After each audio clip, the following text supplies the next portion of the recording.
ñu ànd ak responsable yi dëkk ci pôle bi yëpp muy le coordonnateur Omar Gueye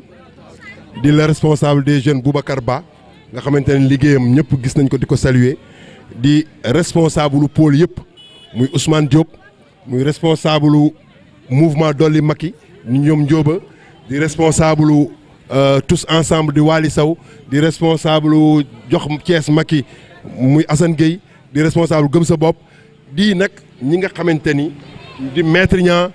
ànd ak Charles Ciss di waa Thiès sur les rails du développement nga xamante ni Ousmane Diop moo leen fi tawee ñu am suñuy ay ñoo xamante ni ñi ngi jóge même ci yeneen quartier muy coordonnateur pôle Mbour 2 Mbour 1 ñoom ñëpp ñu ñëw fii pour ñu ànd dugg ci biir dëkk bi waxtaan ak waa Grand Thiès lii ñu def nii nag tour de chauffe la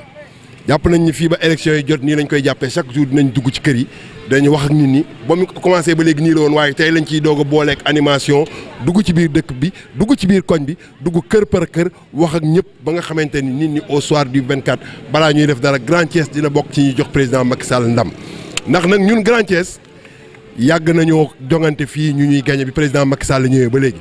ren nag mu am du 109 wax dëgg yàlla ñun ñu nekkoon ci boobu ba léegi di ci gis waaye ñu gis ci du 109 en l'occurrence muy les jeunes surtout li ñuy wax les primo-votants ñu naan ñeneen lañ tiital waaye ñun Grand Thiès tiituñu loolu de parce que Boubacar mi leen jiite ànd ak ñoom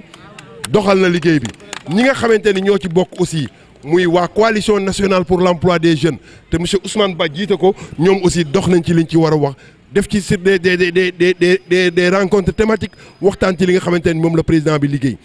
damay wax ni weddi gis bokk ci parce que fii ñu taxaw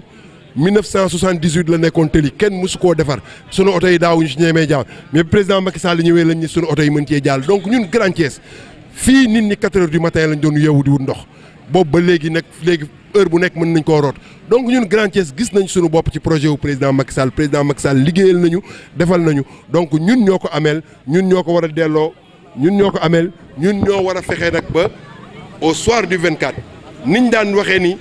dañ cee xaw a bokk rek bii yoon nag ñu ni ñun ñoo ca jiitu ñun waa Grand Thiès te mën nañ ko kat nag ñun waa Grand Thiès xam naa ni lu ñu dugg song ko mën nañ koo daan suñu àndee mën nañ koo daan te lii nag vraiment neex na ci xool parce que responsable u Grand Thiès yëpp a ngi fi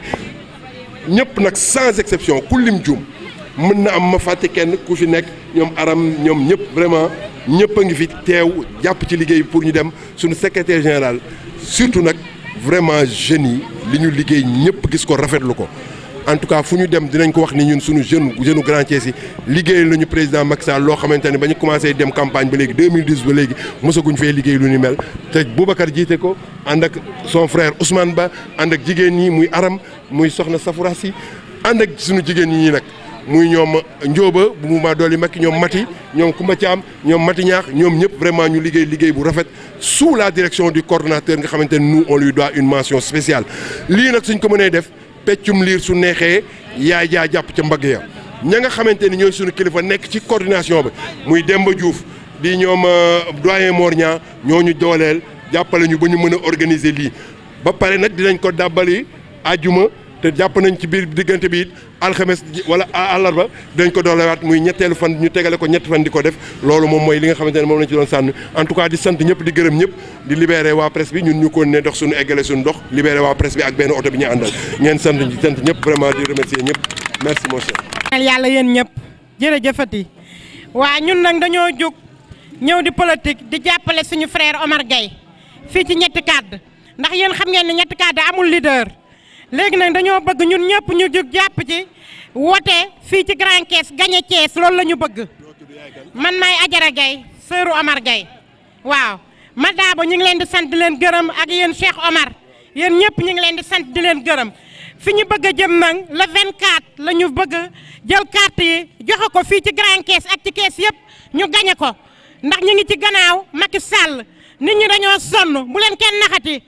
bu leen kenn nax jël leen seen carte ngeen jox ko Macky Sall woteel ko mu gagné Thiès ñu jàppale suñu bopp jàppale suñu njaboot ñu ngi ci gannaaw Omar Gueye fii ci Grand Thiès génn leen yéen ñëpp waa ñetti kàddu suñu yaay yi suñu tante yi ñu ngi leen di woo na ngeen ñëw jël seen i carte sànnil ko Macky Sall mu gagné Thiès moom la ñuy ñaan yàlla incha allah le 24 février wasalaam. affaire yi moom jeex na ba pare le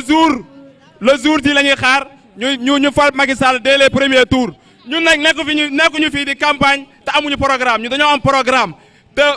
ndaama li fi nekk moom programme am kenn kese la muy Macky Sall dafay ñàngal dafa soof dafa lii loolu du programme ba mu ñëwee Thiès bi dama yaakaaroon ne bu ñëwee dina wax jeunes yi lu ñu mën a dégg waaye waxul jeunes yi lu ñu mën a dégg léegi nag bu nekkee dafa nekk fii di waaraate day dem ci daara ji mu waaraate ñun tollootuñu foofu suñu réew dañoo bëgg mu jëm ci kanam te président Macky Sall mi ngi ci jeunes ñetti kàddu yi di ngeen ci gis seen bopp affaire bi moom amul leen le jour ji jël leen seen carte ngeen wootal ko Macky Sall amul nëbatu amatul dara loolay kaddu gi te yaakaar naa ne kaddu gi ni ma leen ko waxoon rek jox ngeen ma seen i kaddu jox naa leen samay parole incha allah Sénégal de